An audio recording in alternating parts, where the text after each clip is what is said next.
को नहीं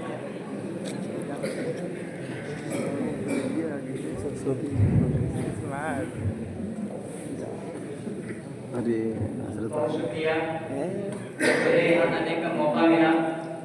वैसे शेर अर्ज करता हूँ।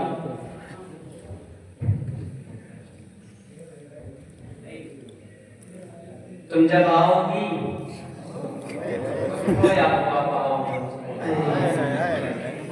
तुम जब आओगी तो खोया हुआ पाओगी मुझे, मेरी तन्हाई में ख्वाबों के सिवा कुछ भी नहीं। तुम जब आओगी तो खोया हुआ पाओगी मुझे, मेरी तन्हाई में ख्वाबों के सिवा कुछ भी नहीं। मेरे कमरे को सजाने की तमन्ना है तुम्हें, मेरे कमरे को सजाने की तमन्ना है तुम्हें, मेरे कमरे में किताबों के सिवा कुछ भी नहीं। क्या कह रहे हो? बहुत अच्छा करता हूँ कि कितने ऐश उड़ाते हो, कितने ऐश उड़ाते हो। देखिएगा कितने ऐश उड़ाते होंगे, कितने इतराते होंगे, जाने कैसे लोग वो होंगे जो उसको खाते होंगे। उसकी याद की बाद सभा में और तो क्या होता, उसकी याद की बाद सभा में और तो क्या होता होगा। यूं ही मेरे बाल बिखरे और बिखर जाते होंगे। वो जो ना आने वाला है ना उससे हमको मतलब था, वो जो ना आने वाला है ना उससे हमको मतलब था। आने वालों से क्या मतलब, आते हैं आते होंगे। यारो कुछ तो हाल सुनाओ, शेर सुनिएगा। यारो कुछ तो हाल सुनाओ, उसकी कयामत बाहों का वो जो सिमटते होंगे उनमें वो तो मर जाते होंगे।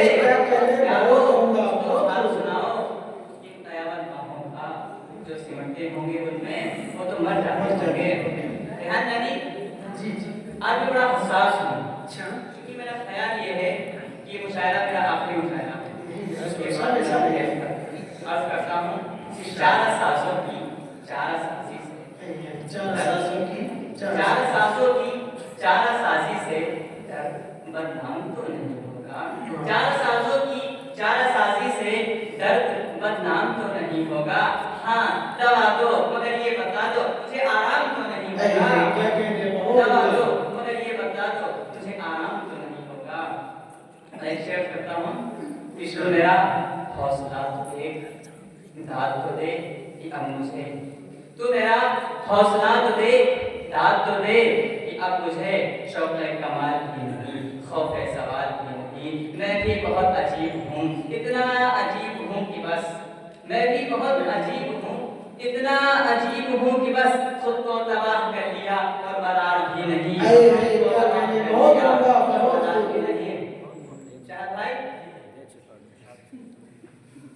उसके पहलू से लग के चलते हैं, उसके पहलू से लेके चलते हैं।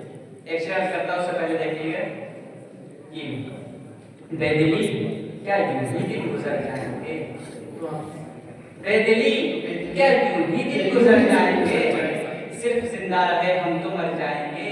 कितने दिलकश हो तुम, कितना दिलजू हूं मैं, कितने दिलकश हो तुम, कितना दिलजू हूं मैं। क्या सितम है कि हम लोग मर जाएंगे, क्या सितम है कि हम लोग मर जाएंगे।